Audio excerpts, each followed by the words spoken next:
Witam w podcaście Północ. To jest pierwszy odcinek, a moim gościem jest dr Piotr Szatkowski, socjolingwista, badacz Mazur, Mazurów i tożsamości i języka Mazurów. Cześć. Cześć. Dobry dzień wszystkim. I zanim przejdziemy do tego, kim są dzisiaj Mazurzy, to może powiedzmy sobie trochę o etnogenezie Mazurów. No więc ludność mazurska tak naprawdę jest w większości potomkami kolonistów z Mazowsza. Mazurzy zamieszkiwali, czy częściowo nadal zamieszkują, południe dawnych Prus Wschodnich, czyli ten obszar, który został, między innymi ten obszar, który został podbity przez zakon krzyżacki w XIII wieku. Wówczas tam żyli Prusowie, kuzyni Litwinów, Łotyszy, którzy byli ludami pogańskimi, plemionami pogańskimi. I po tym podboju w istotnej części regionu powstało coś, co nazywało się potem w literaturze Große Wildnis, czyli Wielka Puszcza. No i tę puszczę trzeba było jakoś zaludnić. Krzyżacy przecież chcieli mieć nie tylko ziemię, ale też i poddanych, którzy mogliby tę ziemię jakoś zagospodarować. W związku z tym sprowadzano osadników, głównie z Mazowsza, ale pierwsze fale były także falami z Niemiec, z głębi Niemiec. Szczególnie to było widać na zachodnich Mazurach, tam pierwsze miasta zakładano już na początku XIV wieku, tam powstała Ostróda, Działdowo między innymi, Pasym też. A ta największa fala osadnictwa mazowieckiego to możemy powiedzieć, że to jest wiek XV-XVI. Oczywiście były też tam pewne pozostałości Prusów. Niektórzy Prusowie zakładali wsie na Mazurach na prawie pruskim czy chełmińskim. Można więc powiedzieć, że tak naprawdę Mazurzy u swych korzeni, u swego podłoża to jest mieszanka trzech co najmniej etnosów, czyli tego mazowieckiego, polskiego, niemieckiego i staropruskiego, tylko że w różnych proporcjach. Zdaje się, że ten komponent mazowiecki był największy. Myślę, że można szacować to na 60-70%, natomiast pozostali to Niemcy i Prusowie z drobnym udziałem innych też ludów, bo przecież na Mazury też w późniejszych wiekach przywędrowywali chociażby Salzburczycy, czy hugenoci w mniejszym stopniu z Francji, więc tak naprawdę był to niezły tygiel kulturowy. Mazurzy od XVI wieku są luteranami w ogromnej większości, w związku z czym ten proces etnogenezy odbywał się nieco inaczej niż na terenach powiedzmy takich rdzennie polskich. Mazurzy właściwie żyli w odosobnieniu od tych nurtów narodowo-polskich, w związku z czym mimo, że posługiwali się językiem zbliżonym do polszczyzny literackiej, bo przecież ten język Mazurów to był taki zmodyfikowana mowa mazowiecka, północno-mazowiecka z własnymi naleciałościami i z silnymi wpływami niemieckimi.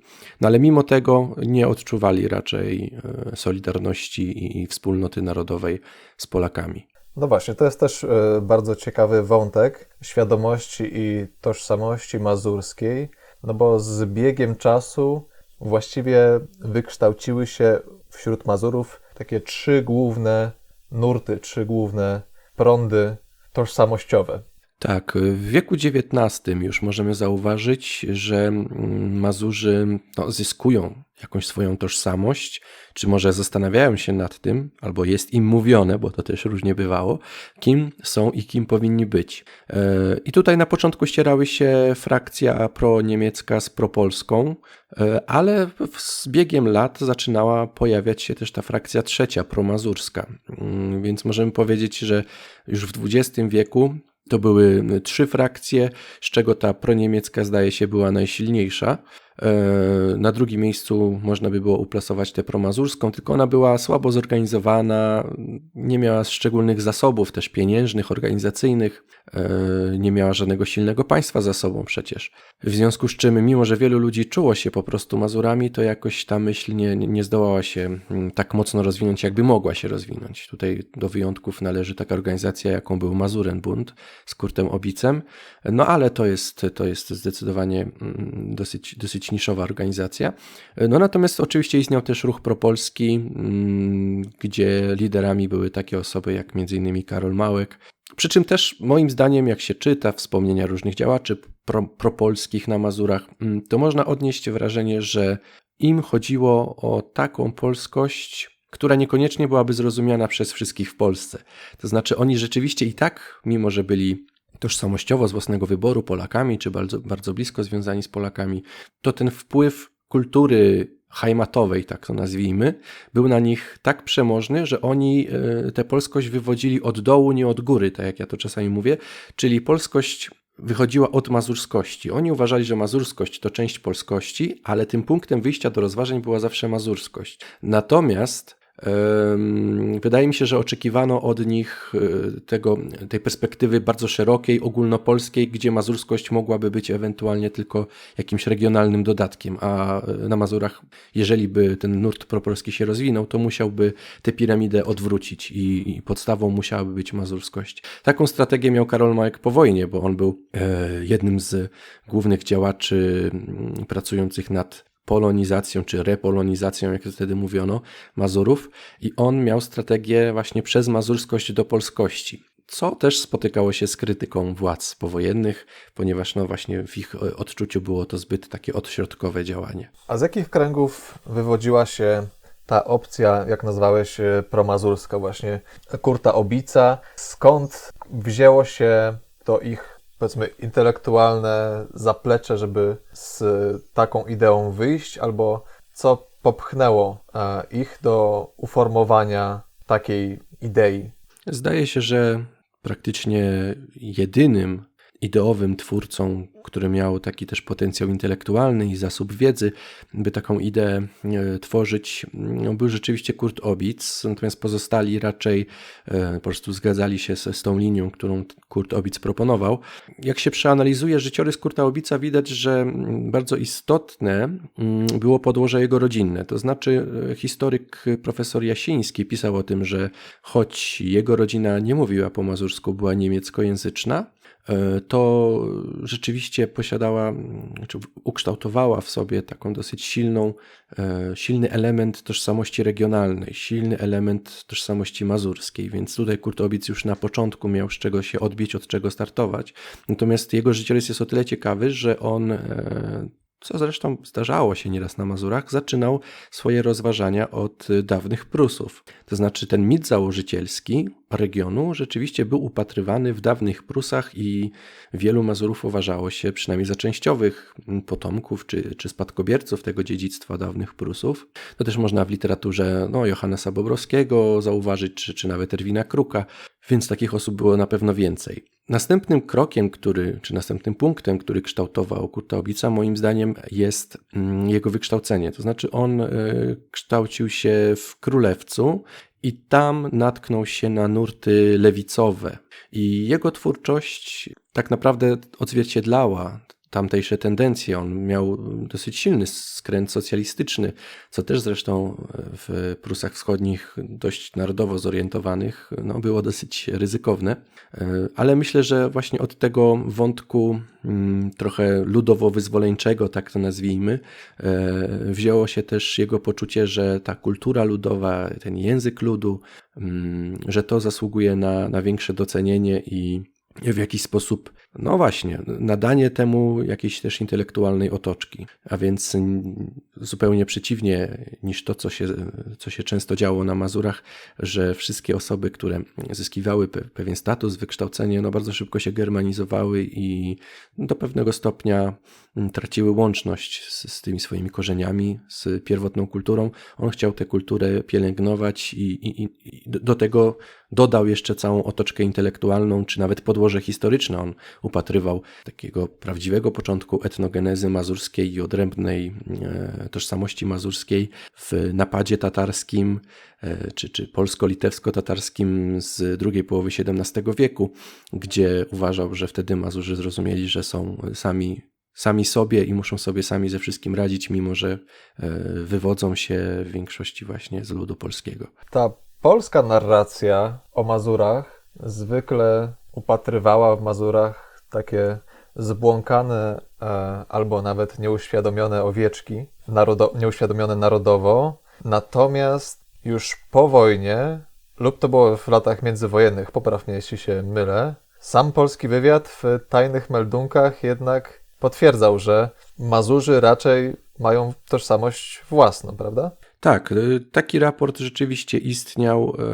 To był okres około plebiscytowy, więc zaraz po I wojnie światowej, gdzie starano się rozpoznać szanse na sukces strony polskiej w tym plebiscycie, bo Mazurzy mieli się opowiedzieć albo za Prusami Wschodnimi, czyli de facto za Niemcami, albo za przyłączeniem swoich ziem do Polski. No i wówczas w jednym z tych raportów można było znaleźć informację, taką właśnie depeszę, podejrzewam, że to konsulat mógł tworzyć w Olsztynie, że realnie Mazurzy odczuwają odrębną tożsamość, czują się odrębnym narodem, blisko powiązanym z niemieckim, a więc już wtedy zauważano te daleko posunięte procesy integracji ze społeczeństwem niemieckim też.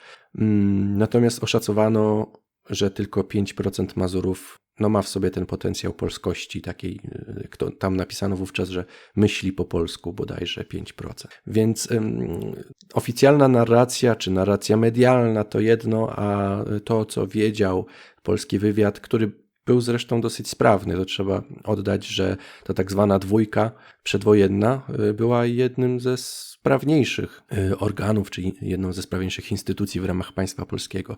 Oni o tym wszystkim wiedzieli. Mało tego, starali się w Mazurach później, już w latach 30. ten separatyzm podsycać, co ciekawe. Kiedy już zauważyli, że taka idea czysto narodowo-polska nie może się na Mazurach udać, starano się zbliżyć z gromadkarzami mazurskimi, czyli tymi, którzy troszkę działali na uboczu kościoła ewangelickiego, modlili się po domach, głównie w archaicznej takiej polszczyźnie pomieszanej z mazurskim. No i tam upatrywano szansy na odwołanie się do tej dawnej mazurskości, a przy okazji zbliżenie do polskości. Jednak zakładano, że mazurskość mimo wszystko jest bliższa polskości niż taka czysta niemieckość. I też spośród tych ludzi poszukiwano informatorów. To jest tajemnicą Poliszynela, że zdecydowana większość propolskich działaczy współpracowała z tą dwójką, mniej lub bardziej chętnie. Myślę, że troszkę też myśląc o tym własnym interesie etnicznym mazurskim, nie w tym duchu ogólnopolskim, to też o Kurcie Obicu tak pisano, bo Obic ostatecznie, mimo pewnej niechęci na początku, ostatecznie współpracował z polskim wywiadem, ale w tych wszystkich raportach też tam przezierała jednak taka opinia, że Obic działa w duchu regionalnym, w duchu mazurskim, natomiast nie odczuwa tego ducha ogólnopolskiego, w związku z czym trzeba też do niego ustosunkowywać się z pewną ostrożnością. Wróćmy jeszcze może do języka Mazurów. Jak ty, jako specjalista i znawca języka Mazurów, określiłbyś tę mowę? Czy to jest etnolekt, lekt, język, czy może jeszcze jakiś inny termin preferujesz i dlaczego? Ja czasami mówię o mazurskim, że to jest taki język nienarodzony, który nie zdołał się narodzić. Tak jak mówi się nieraz, że są języki instatu nascendi, czyli te, które się rodzą i jakoś tam kształtują, jak na przykład śląski obecnie. Tak mazurski miał podobny potencjał, ale ten potencjał został zaprzepaszczony i nie został wykorzystany. To się wiązało też moim zdaniem w dużej mierze z bardzo niskim prestiżem mowy mazurskiej i z faktem, że kultura niemiecka była bardzo ekspansywna i taka pociągająca dla Mazurów, dawała szansę na awans społeczny, w związku z czym ten niemiecki był takim później już prymarnym językiem, jeśli chodzi o wszystkie takie prestiżowe sfery. Jedynym wyjątkiem był Kościół, gdzie posługiwano się polszczyzną literacką z pewnymi wpływami mazurskimi. Natomiast taki czysty mazurski, ludowy, gwarowy, codzienny mazurski nie był uznawany nawet przez samych Mazurów za taką mowę może dostatecznie dobrą do tych wszystkich poważnych kontekstów. I tutaj zabrakło po prostu kilku działaczy językowych. O ile działaczy politycznych na Mazurach raczej nie brakowało, o tyle działaczy językowych ewidentnie zabrakło. Był Martin Gers, który odgrażał się w XIX wieku, że stworzy gramatykę i słownik mazurski, natomiast na tym odgrażaniu się zakończyły się jego ambicje. On zresztą prowadził bardzo wiele projektów, między innymi wydawał w języku polskim, takim dosyć specyficznym polskim, kalendarze dla Mazurów, gazety dla Mazurów, więc też miał sporo pracy. I zresztą nie był lingwistą z wykształcenia, więc niekoniecznie może czuł się na siłach i skończyło się tylko na szumnych zapowiedziach. A później w międzywojniu mowa mazurska w literaturze była wykorzystana, ale głównie jako tworzywo do felietonów, do takich kto mówili po mazursku, uciesnych opowiadaniów, czyli takich historyjek, które w sposób sarkastyczny komentowały rzeczywistość, więc to też nie był jakoś szczególnie wysoki kontekst. Jedynym wyjątkiem była książka Jakuba Szczepana z 1900 roku, która została rzeczywiście napisana zupełnie po mazursku. Jest to tłumaczenie Johna Bunyana, The Holy War, czyli Święta Wojna. I było to tłumaczenie sporządzone przez górnika mieszkającego w zachodnich Niemczech, który posługiwał się niemieckim tłumaczeniem, więc to nie było bezpośrednie tłumaczenie, a tłumaczenie pośrednie na mazurski. Ale więcej takich prób raczej nie było w okresie przed II wojną światową. Więc tak naprawdę, tak jak mówię, zabrakło tutaj troszkę takiej bardziej niezależnościowej myśli może o języku. Natomiast dziś mazurski jest w sytuacji bardzo opłakanej i tak naprawdę po mazursku mówią pojedyncze osoby. Trudno tutaj mówić o jakimś uniezależnieniu się Mazurszczyzny od polszczyzny, od tego dachu polskiego, bo też nie ma komu się uniezależniać. To w takim razie, kim są Mazurzy dzisiaj? Uważam, że Mazurzy dzisiaj są grupą etniczną, znajdującą się w takim punkcie swojej historii, że grozi tej grupie zupełna dezintegracja i zupełne wymarcie w ciągu może kilku dekad. Natomiast ja nie mam wątpliwości, że Mazurów można nazwać grupą etniczną, ale to się wiąże właśnie nie tyle ze świadomością językową, co ze świadomością wyznaniową, ze świadomością odrębnej kultury, odrębnej historii, pewnej wspólnoty, która nie była częścią wspólnoty narodowej polskiej. Natomiast sam język w tej chwili, to chyba najbardziej dyplomatycznie byłoby nazywać go właśnie etnolektem czy lektem. Etnolekt jest tutaj zgrabny, to jest język specyficznej grupy etnicznej, więc chyba ten termin byłby najsensowniejszy, jeśli chodzi o mazurski. A ilu dzisiaj jest Mazurów albo do mazurskości się przyznaje? Ile osób? To są dwa różne pytania, bo do mazurskości przyznaje się wedle spisu powszechnego mniej niż 1500 osób na terenie Polski.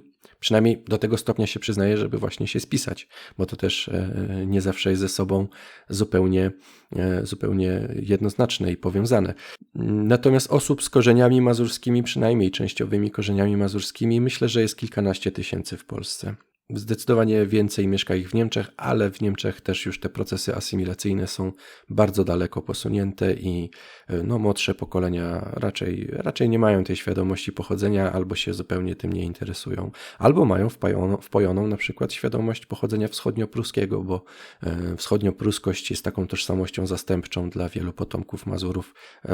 To się wiąże między innymi z działaniami ziomkostw na terenie Niemiec, które właśnie odwoływały się przede wszystkim do wschodniopruskości. Gdzieś ta słowiańska mazurskość i litewskość, która też w Prusach Wschodnich funkcjonowała, taka specyficzna, ta grupa była nazywana Litwinami pruskimi. Gdzieś ona w tych narracjach gdzieś to jest zmarginalizowane i raczej odwołuje się do tego motywu przedmurza niemieckości. Ta słowiańskość, słowiańskie pochodzenie wśród ludności niemieckiej bywa problematyczne. Powiedz mi jeszcze w takim razie w kontekście etnolektu mazurskiego używa się czasami takiego określenia jak Ausbausprache. Co to oznacza? Więc tak, w latach 70. za Heinzem Klossem, który był takim właśnie jednym z ojców socjolingwistyki, można powiedzieć, powstała klasyfikacja czy podział na dwa typy języków. To są Abstandssprache.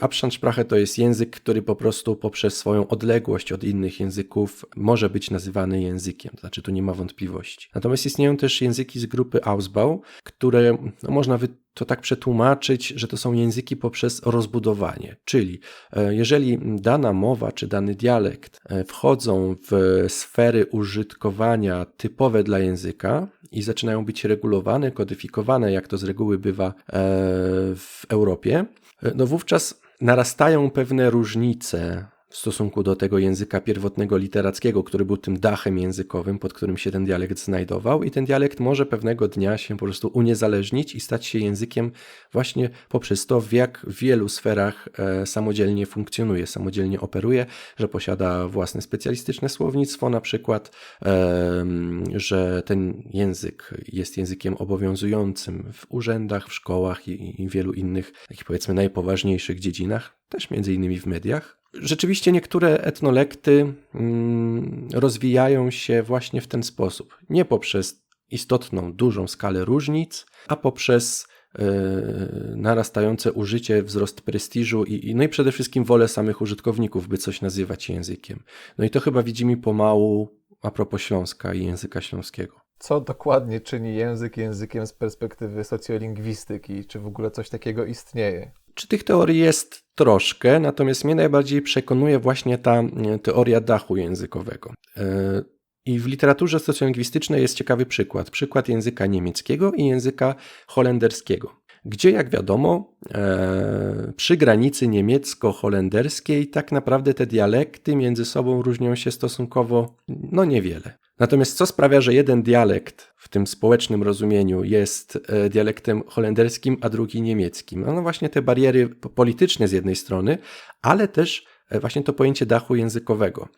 Czyli te niemieckie dialekty w pewnych innowacjach, na przykład w poszukiwaniu nowych terminów, nowych słów, odwołują się do języka niemieckiego standardowego, czyli punktem odniesienia jest język niemiecki standardowy. Natomiast w przypadku dialektów holenderskich, najczęściej po holenderskiej stronie granicy oczywiście, tym punktem odniesienia dla dialektu jest standardowy holenderski. A więc możemy sobie wyobrazić, że jeżeli jakieś słowo w danym dialekcie powstaje na jakieś nowe zjawisko, to ono tak naprawdę jest zapożyczane z tych języków standardowych, z języków literackich i dostosowywane na przykład do wymowy. A więc te punkty odniesienia są różne i wtedy widać, że coś jest dialektem danego języka, a nie innego. Natomiast kiedy nadbudowuje się takie własne słownictwo i własna filozofia myślenia o języku, wówczas spod tego dachu językowego te dialekty wychodzą i to się zdarza, ale stosunkowo jednak rzadko. Właśnie wtedy ta ausbaizacja następuje. Oczywiście jest też kryterium wzajemnej zrozumiałości. To jest może już taki bardziej twardy lingwistyczny motyw, czy twarde lingwistyczne kryterium, ale tutaj też musimy zwrócić uwagę na fakt, że zawsze będzie to dyskusyjne. To znaczy pojawia się pytanie, w którym miejscu ta wzajemna niezrozumiałość jest wystarczająco duża, by coś uznać za odrębny język. Zazwyczaj w badaniach... To jest bardzo płynne. Tak, to jest bardzo płynne i zazwyczaj w badaniach widziałem po prostu tak autorytatywnie wybraną granicę gdzieś rzędu 70-80% zrozumiałości. Ale z tą zrozumiałością też jest znowu inny problem, ponieważ tak naprawdę zrozumiałość czy niezrozumiałość bywa jednostronna, nie? Czyli nie obustronna, bo z reguły osoby, które posługują się jakąś tam mową regionalną czy dialektem, taka osoba też ma kontakt z językiem literackim standardowym i ona ten język rozumie.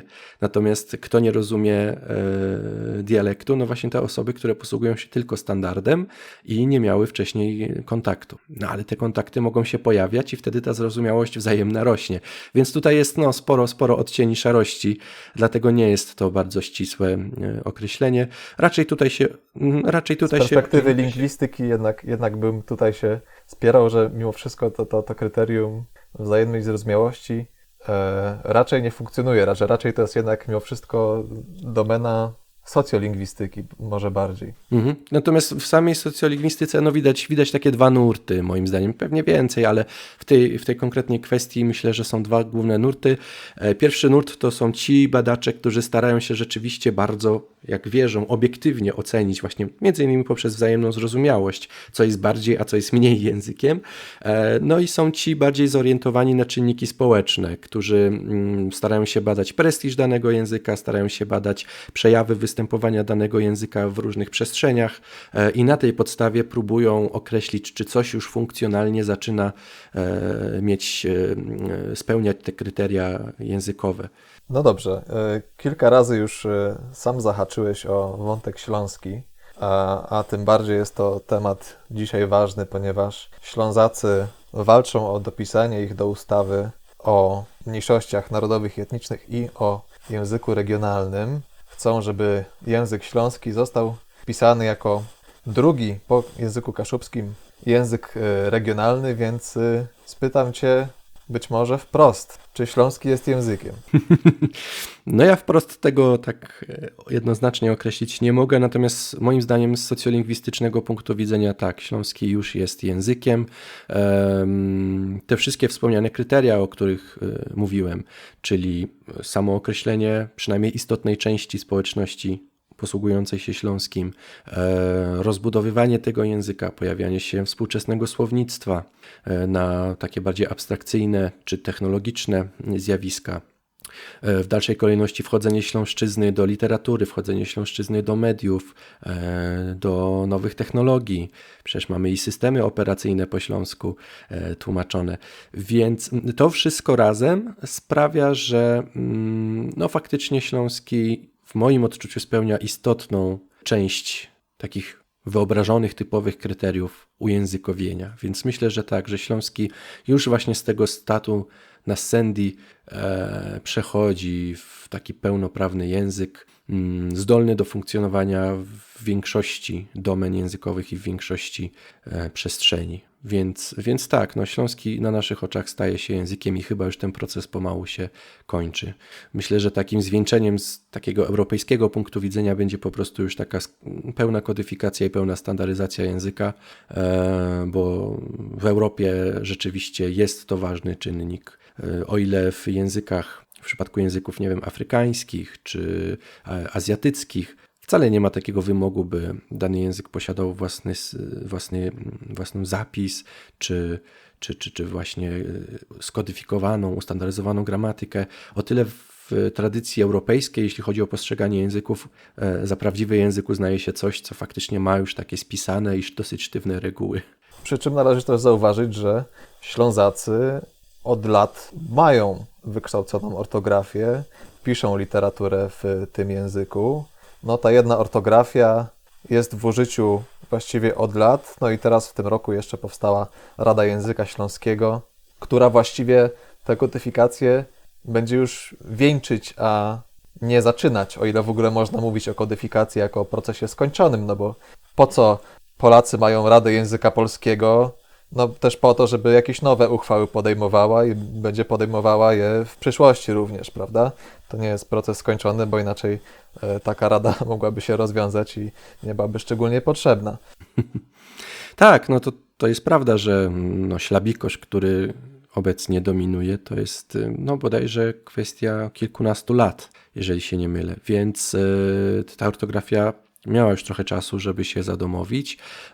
Profesor Jaroszewicz też już wykazuje na podstawie najnowszej literatury śląskiej, że no tworzy się coś na kształt tego interdialektu śląskiego, że mamy do czynienia z pewnym uzusem, jeśli chodzi o literaturę śląską, z pewnymi bardzo konkretnymi wyborami dotyczącymi słownictwa czy morfologii śląskiej.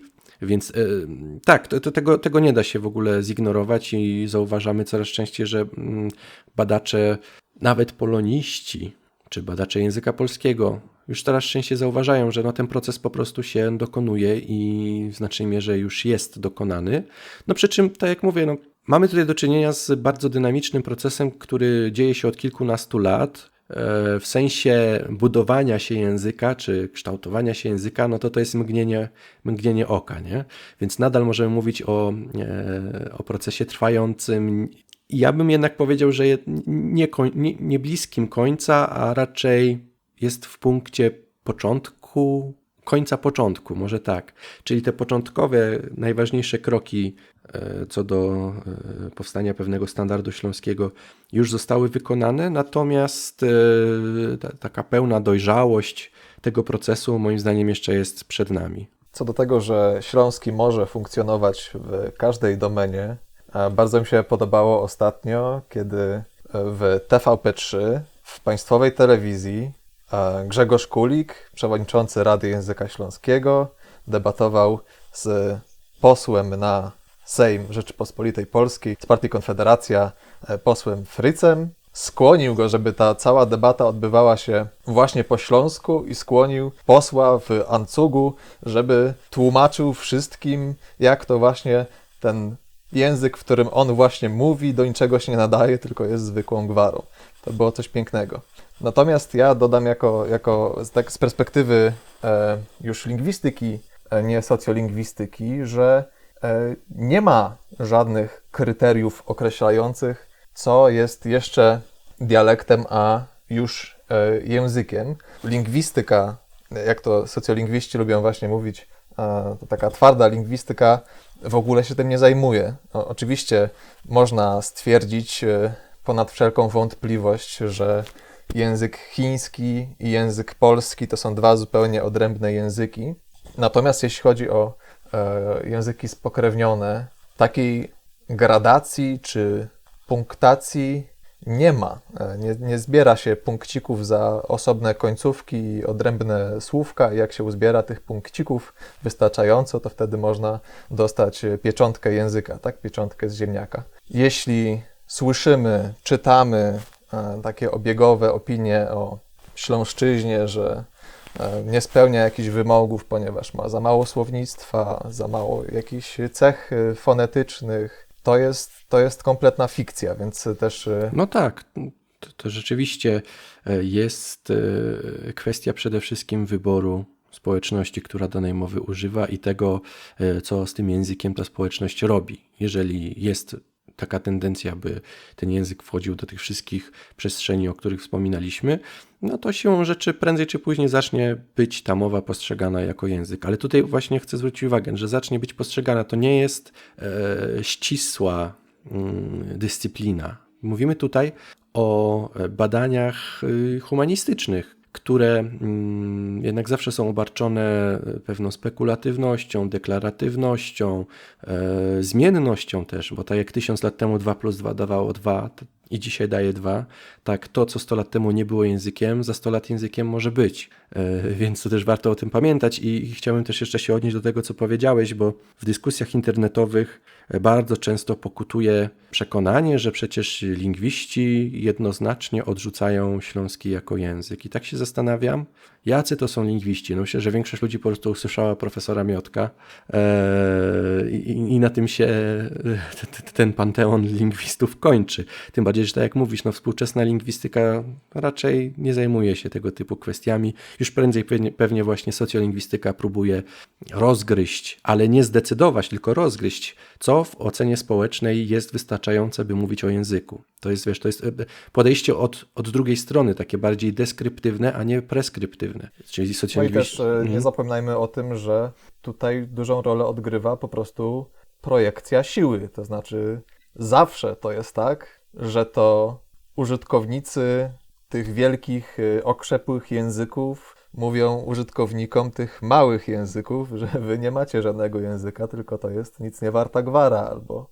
język to najwyżej do tego, żeby mówić do krowy na łące. Raczej w drugą stronę to nie działa, prawda? Nie słyszy się o Ślązakach, którzy odbierają prawo do uważania, że język polski jest językiem. Chyba że robią to ironicznie i z przekąsem, żeby pokazać, jak absurdalne tak odbieranie sobie tego prawa nawzajem jest. No, jakieś 2 tygodnie temu prezydent Duda powiedział na briefingu prasowym, że rozmawiał na temat języka śląskiego z ekspertami, nie używał słowa język, od razu mówię, i podkreślił, że ci naukowcy, nie wymienił którzy, orzekli, że na Śląsku jest bardzo wiele dialektów, w których mówią ludzie w poszczególnych miejscowościach. Są to dialekty o charakterze lokalnym. To też jest dosyć niesamowity sposób rozumowania. Też często się przewijający, prawda? Że śląskiego nie można ustandaryzować, ponieważ ma zbyt wiele gwar czy dialektów. No to w takim razie jak ten polski został ustandaryzowany, prawda? Jasne. Polski też ma swoje dialekty i musiał wypracować swój wariant literacki. I to trwało wiekami, ale nie było niemożliwe. I oczywiście, że niemożliwe jest zmieścić w jednym i tym samym wariancie to, jak mówili ludzie w Małopolsce i to, jak mówili, załóżmy, na północnym Mazowszu. To, jak mówią górale podhalańscy i to, jak mówiono w Poznaniu. Te różnice zawsze są w każdym języku i jest to nieuniknione, więc jest to argument, który dla mnie jest po prostu niezrozumiały. To jest coś, co, tak jak powiedziałeś, wydaje mi się, prezydent mógł zasłyszeć gdzieś z jakiegoś wywiadu i stwierdził, okej, do końca nie rozumiem, co to znaczy, ale chyba fajnie. Zresztą mi się wydaje, że żaden współczesny, szanujący się badacz raczej tak autorytatywnie by się nie wypowiadał na temat Śląszczyzny. To znaczy, wydaje mi się, że taka czysta rzetelność naukowa zmusza badacza do stwierdzenia, że te procesy się dzieją i że one są właściwie namacalne na naszych oczach. Wystarczy tak naprawdę się nieco zainteresować tym tematem, żeby zauważyć, że Śląszczyzna w jakiś sposób się emancypuje, niezależnie od tego, czy to się komuś podoba, nie podoba. Jeżeli mamy opisywać stan faktyczny, to musimy zauważyć, że ten proces jest. I teraz możemy teraz sobie dyskutować, co z tym fantem robimy, nie? Natomiast samego faktu nie możemy po prostu zignorować i odnieść się do prac naukowych sprzed 120 lat. Oczywiście cała ta dyskusja jest w ogóle pozamerytoryczna i za bardzo nie ma nic wspólnego z nauką jako taką. Wydaje mi się, że wynika to z co najmniej dwóch rzeczy. Mianowicie pierwsza rzecz jest taka, że polonistyka, do pewnego stopnia nauki humanistyczne, ale w szczególności nauki dotyczące języka, nauki dotyczące historii, były w XIX-XX wieku bardzo mocno upolitycznione. Miały dowodzić pewnych tez, miały być w służbie państwa, narodu i tak naprawdę dopiero w niedawnej perspektywie zaczynamy z tego wychodzić. I te wszystkie argumenty, pseudoargumenty de facto, które się przetaczają, są jeszcze pokłosiem tych starych czasów, są pokłosiem umysłowości polonistów starej daty, którzy, może nie wyssali to z mlekiem matki, chyba że mamy tutaj na myśli ich alma mater uniwersytecką, ale trochę tak jest, prawda? Ci ludzie są jeszcze przesiąknięci trochę inną epoką. Z innej strony jeszcze pytać polonistę o język śląski to trochę jak pytać dentystę o płaskostopie. Podejrzewam, że większość polonistów zetknęła się z pracami Karola Dejny, w których jeszcze i kaszubski, i śląski to wszystko funkcjonują jako dialekty języka polskiego, a potem większość z nich nie kontynuuje prac w tej dziedzinie. To znaczy oczywiście zapewne jest też mnóstwo polonistów, którzy są świetnymi dialektologami, ale to wynika z tego, że sami w tym kierunku potem poszli i zaczęli badać dialekty, publikować na ten temat i tak dalej. Natomiast bez tego przygotowania, bez ekspertyzy w tej domenie, pytanie polonisty o komentarz czasami jest trochę niecelowe, wydaje mi się. Tak, z drugiej strony myślę, że jeszcze istotniejsze w tym wszystkim jest to, że jeśli chodzi o taką wiedzę uwspólnioną, taką wiedzę powszechną, to tak naprawdę, jak w każdej nauce, zauważa się pewne opóźnienie. To znaczy, zanim taka myśl współczesna a propos lingwistyki dojdzie do na przykład podręczników szkolnych, to może minąć jeszcze dobrych 50 lat. Natomiast większość ludzi kształtuje swoją opinię na bazie tego, co zasłyszeli jeszcze w szkole, więc tu już nawet abstrahując od polonistów, od osób z wykształceniem kierunkowym, taka świadomość społeczna i przekonania społeczne są kształtowane w tym zakresie, jeśli chodzi o dialekty, czy takie mowy sporne, na etapie szkół publicznych. A szkoły publiczne nauczają z grubsza tego, o ile w ogóle, co było w lingwistyce lat temu 100, to co najmniej. I właściwie na tym się wiedza o tych kwestiach kończyła, czyli to, co orzekł, Nietzsche, czy właśnie Dejna wiele lat temu, to jest nadal obowiązującą wiedzą na tym poziomie podstawowym. Natomiast, żeby wejść w te wszystkie niuanse, to trzeba, tak jak powiedziałeś, trzeba prowadzić badania i wiadomo, że 99,9% ludzi tego robić nie będzie.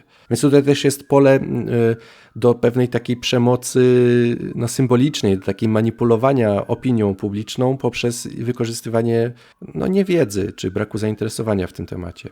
Skąd zwrot Donalda Tuska w sprawie śląskiego? Tusk jeszcze rok, 2 lata temu mówił działaczom śląskim, że oni muszą zawalczyć o język śląski, że muszą sobie to wychodzić, że to nie jest takie łatwe. Natomiast na zeszłorocznym Campus Polska wychodzi na scenę Donald Tusk i pierwsza rzecz, jaką ogłasza, to, że on zadba o to, żeby śląski został uznany za język. Skąd ten nagły zwrot? Musiałbym chyba tutaj dość cynicznie powiedzieć, że chodzi po prostu o zagospodarowanie kilkuset tysięcy głosów pewnego elektoratu, który może być kluczowy w niektórych wyborach. To znaczy, Też mi trudno jest zajrzeć do głowy Donalda Tuska. Być może jego doświadczenia europejskie trochę zmiękczyły jego opinie na temat równouprawnienia językowego, czy w ogóle równouprawnienia jako takiego. Natomiast wydaje mi się, że to przede wszystkim jednak czynniki polityczne tutaj są decydujące. No i sam fakt, że faktycznie Ślązacy sobie próbowali wychodzić pewne rzeczy. Pojawiło się kilka prac kodyfikacyjnych i być może w odczuciu niektórych polityków jest to już dobrą podkładką pod to, by taki temat na agendę w ogóle wziąć, nie? To musimy też na to spojrzeć teraz tak z perspektywy polityka, który musi społeczeństwu opowiedzieć o tym, co jest argumentem za daną zmianą prawną. No i o ile debaty lingwistów, socjolingwistów, no myślę, że dla większości obywateli jest to temat niezbyt interesujący, o tyle sam fakt, że można już pokazać, zobaczcie, został opisany język śląski w książkach kodyfikacyjnych, no tutaj się odnoszę przede wszystkim do profesora Jaroszewicza, nie? Że to w odbiorze społecznym już jest bardzo duży krok do przodu, że to jakby działa na wyobraźnię ludzi, że dany język faktycznie został opisany i że są spisane jego zasady, tak chociaż to nie jest tak do końca, nie? Ale w rozumieniu powszechnym chodzi właśnie o istnienie prawdziwych zasad. Nawet jak nieraz przypominam sobie kwestię mazurską, to tam też pokutowało w społeczności, przynajmniej wśród części tej społeczności, pokutowało takie przekonanie, że mazurski żadnych zasad nie ma. Mimo że przecież są pewne tendencje morfologiczne, fonetyczne i tak dalej, pewien zakres słownictwa, który jest typowy, to dopóki nie jest to spisane w formie jakiejś kodyfikacyjnej publikacji, to w odczuciu nie językoznawców, nie profesjonalistów nadal tych zasad nie ma. Dopóki nie są spisane, to ich nie ma. To trochę działa jako takie zaklęcie. Tak, to jest takie zaklęcie i myślę, że ze śląskim to zaklęcie też mogło po części podziałać. Ale to myślę, że to są czynniki poboczne. Przede wszystkim raczej kwestia politycznej, nie wiem, opłacalności chyba tego, że ten śląski, czy sojusznicy, których można by było pozyskać dzięki uznaniu śląskiego, sojusznicy na Śląsku, że oni może po prostu stali się nagle zauważalni i potrzebni. No ciekaw jestem, czy Donald Tusk czyta do poduszki zasady pisowni górnośląskiej profesora Jaroszewicza, ale być może rzeczywiście nie tyle sama jakaś wnikliwa lektura tego, co się pojawia, ale jakiś taki ogólny duch czasu jest zauważalny, że jednak się dużo dzieje wokół śląskiego, wokół śląskiej sprawy, więc coś jest na rzeczy. Natomiast ja się zastanawiam i trochę się obawiam tego, czy Donald Tusk nie wysyła Ślązaków na minę. To znaczy, Donald Tusk właściwie włączył uznanie języka śląskiego za jeden z tych swoich 100 postulatów na pierwsze 100 dni, czyli na okres prezydencji prezydenta Dudy.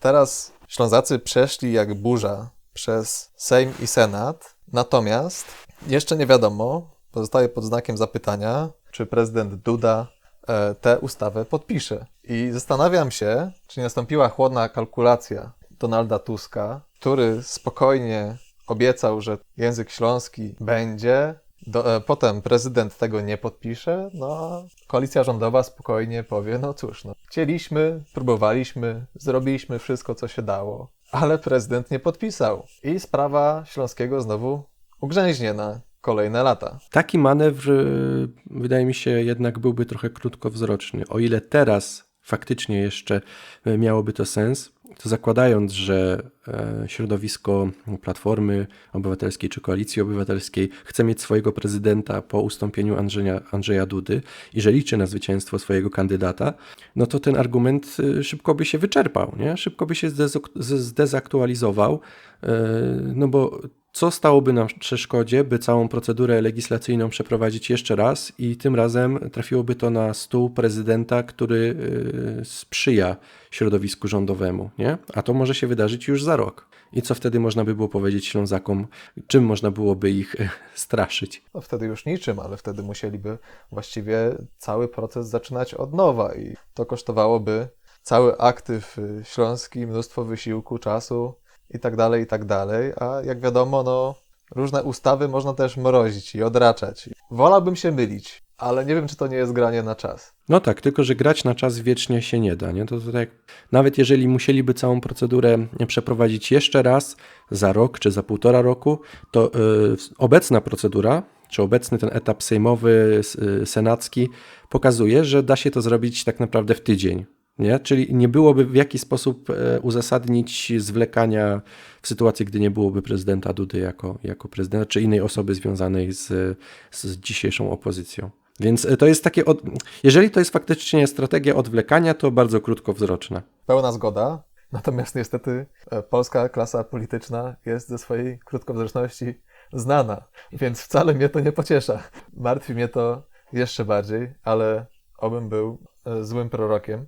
Na koniec naszej rozmowy chciałbym jeszcze wrócić do Mazurów i do mazurskiego dzisiaj, a konkretnie do rewitalizacji. I ty jesteś osobą, która gra tutaj właściwie kluczową rolę. Jak wygląda rewitalizacja mowy mazurskiej? Gdzie można poczytać twoje prace, książki, które wydałeś i usłyszeć cię, bo wiem, że również nagrywasz zarówno różne materiały edukacyjne, jak i generalnie mazuroznawcze. No rzeczywiście proces rewitalizacji mazurskiego trwa. Rewitalizacja dzięki współczesnym możliwościom technologicznym przebiega w dużej mierze w internecie. Znaczy są na przykład na Facebooku grupy internetowe skupiające się wokół mowy mazurskiej, wokół przypominania sobie tej mowy, bo jest wiele osób, które w jakiejś części pamiętają mazurski, ale nie miały okazji od wielu lat tego słyszeć czy używać. Natomiast na bazie tych wszystkich rozmów internetowych, ale też chyba przede wszystkim źródeł naukowych, prac dawnych dialektologów, staramy się mazurski wykorzystywać w dzisiejszych czasach w kontekstach XXI wieku. A więc powstają różne filmiki, memy z mazurskim. Prowadziłem swego czasu kurs internetowy mazurskiego dla chętnych z Mazurskiego Uniwersytetu Ludowego. Wydajemy od czasu do czasu jakieś słowniki, czy Małego Księcia po mazursku. Elementarz mazurski się ukazał kilka lat temu. I większość tych zasobów jest dostępna w internecie. Najłatwiej jest to wygrzebać wchodząc na mój fanpage na Facebooku Mazurskie Słówko na dziś. Tam staram się na bieżąco wrzucać wszystkie zasoby, które mogę udostępnić. Plus właśnie, bawimy się po prostu tym mazurskim, staramy się pokazywać, że on jest tak naprawdę zdatny do wielu przestrzeni, mimo że w odbiorze społecznym właściwie jest już mową martwą i jest bliska rzeczywiście wymarciu. No i mazurskiemu i Mazurom poświęciłeś również swoje prace naukowe, w tym swój doktorat. Zgadza się. Pisałem właściwie nie tylko o mazurskim, bo starałem się rozpoznać, jeżdżąc po Mazurach i rozmawiając z potomkami Mazurów, starałem się rozpoznać relacje między użyciem języka polskiego, języka niemieckiego i śladów mazurszczyzny w korelacji z pokoleniem, z geografią, z płcią. Starałem się rozpoznać, jakie są przekonania językowe, jakie są biografie językowe moich rozmówców, czyli czego faktycznie doświadczali w swoim życiu, by móc określić, dlaczego mazurski jest w tak złym położeniu obecnie, ale też na przykład język niemiecki, bo język niemiecki też już ulega temu procesowi przerwania przekazu międzypokoleniowego. To znaczy osoby mające tam 40-50 lat jeszcze po niemiecku często mówią, natomiast młodsi już niekoniecznie i tutaj też już doszło do przerwania tego przekazu. W przypadku mazurskiego przekaz międzypokoleniowy właściwie przerwał się przed wojną jeszcze, a więc jeszcze gdy Mazury były częścią Niemiec, a proces ten dokończył się niedługo po II wojnie światowej. Moją pracę doktorską można pobrać ze strony Instytutu Slawistyki Polskiej Akademii Nauk, gdzie się doktoryzowałem. A twój przekład Małego Księcia, jeśli to nie jest informacja tajna, to zapowiem, że niedługo będzie miał wznowienie. Zgadza się. Będzie to drugie wydanie. W ciągu miesiąca, maksymalnie 2, to wznowienie trafi do czytelników i też zapewne zostanie udostępnione za darmo online. Także polecam polować na to drugie wydanie, ponieważ pierwsze rozeszło się jak świeże bułeczki, a kolekcjonerów różnych wydań Małego Księcia jest masa, którzy mogą chcieć wszystkie zwinąć sprzed nosa, wszystkie egzemplarze. Także trzeba trzymać rękę na pulsie. Dziękuję Ci bardzo za rozmowę. Ja nazywam się Maciej Bandur, a moim gościem był dr Piotr Szatkowski. Wielkie dzięki. Dzięki wielkie, do usłyszenia.